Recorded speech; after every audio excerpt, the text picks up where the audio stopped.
Xi Jinping bikin geger dunia. Dalam langkah yang tak disangka-sangka, Cina resmi membentuk aliansi keluarga Asia. Blok ekonomi baru yang langsung menggandeng negara-negara kuat Asia seperti Rusia, Iran, bahkan beberapa negara ASEAN.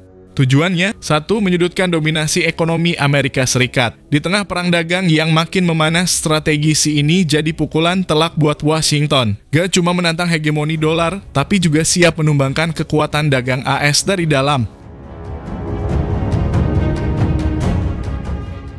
Trump langsung meradang. Merespons manuver Cina, Presiden AS itu nekat menaikkan tarif impor barang Cina jadi 245%. Tapi bukannya bikin Cina gentar, langkah ini malah jadi bumerang mematikan buat ekonomi Amerika sendiri. Harga-harga barang naik, industri lokal makin tercekik, dan investor mulai kabur. Dunia sedang menyaksikan duel dagang terbesar abad ini dan Amerika mulai kewalahan. Apa yang sebenarnya direncanakan Xi Jinping? Dan kenapa dunia harus waspada dengan bangkitnya kekuatan baru Asia? Di Washington, Presiden Donald Trump langsung bereaksi keras. Dalam pidato terbuka yang penuh emosi, ia mengumumkan tarif impor baru terhadap produk-produk Cina hingga 245%. Ya, 245% angka yang belum pernah terjadi sebelumnya dalam sejarah perdagangan dunia modern. Trump menyebut ini sebagai langkah pencegahan strategis, tapi dunia melihatnya sebagai langkah panik yang bisa mempercepat kehancuran ekonomi Amerika sendiri. Kenapa? Karena dalam waktu singkat, harga barang-barang kebutuhan di Amerika melonjak tajam. Industri manufaktur menjerit dan ribuan perusahaan kecil berguguran karena bahan baku dari Cina mendadak jadi mahal gila. Sementara itu, Cina malah tenang dan sudah siap dengan strategi balasan menghentikan ekspor mineral langka dan chip teknologi tinggi ke AS. Amerika ketergantungan dan Xi Jinping tahu itu. Di balik layar, Cina ternyata sudah merancang aliansi keluarga Asia ini sejak lama. Mereka sadar untuk bisa menyaingi kekuatan dolar dan bahkan NATO, mereka butuh keluarga negara-negara yang satu visi dan siap bergandengan tangan menghadapi tekanan barat. Kini aliansi ini disebut-sebut akan menciptakan mata uang digital bersama dan sistem dagang independen yang memotong dominasi SWIFT dan dolar Amerika. Dunia sedang berubah. Amerika Serikat yang selama puluhan tahun berdiri sebagai polisi ekonomi global kini mulai goyah. Banyak negara di Asia, Afrika, dan Timur Tengah mulai berpikir ulang, apakah masih perlu bergantung pada sistem finansial barat? Aliansi baru ini menawarkan alternatif dan ini yang paling ditakuti Washington.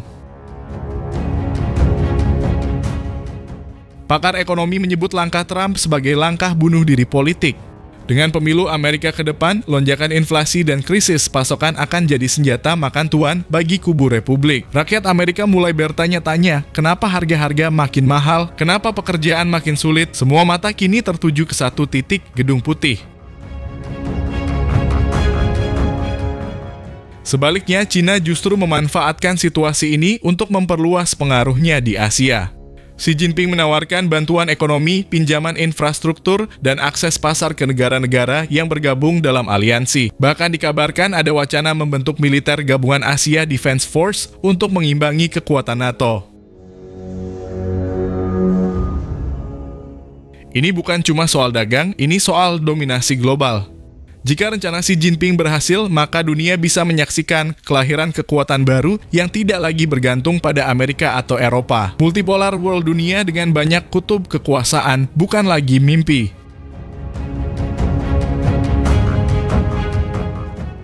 Tapi tunggu dulu, apa dampaknya untuk Indonesia? Sebagai negara strategis di Asia Tenggara, Indonesia akan mendapat tekanan dari dua kubu. Akankah kita bergabung dengan keluarga Asia yang baru? Atau tetap netral di tengah pertarungan dua raksasa? Ini akan jadi ujian besar bagi diplomasi dan kemandirian ekonomi nasional kita. Sekarang pertanyaannya, di mana posisi Indonesia? Di tengah dua kekuatan besar yang sedang bertarung habis-habisan, Indonesia seolah berdiri di simpang jalan. Di satu sisi, kita punya peluang emas untuk memperkuat kerjasama dengan negara-negara Asia melalui jalur aliansi baru bentukan Cina. Bisa jadi ini jalan keluar untuk mengurangi ketergantungan pada dolar, membuka pasar baru, dan memperkuat kemandirian ekonomi nasional. Tapi di sisi lain, tekanan dari Amerika juga nyata dalam bentuk ancaman tarif, pemutusan kerjasama, bahkan sanksi diplomatik kalau kita dianggap berpihak ke blok yang salah.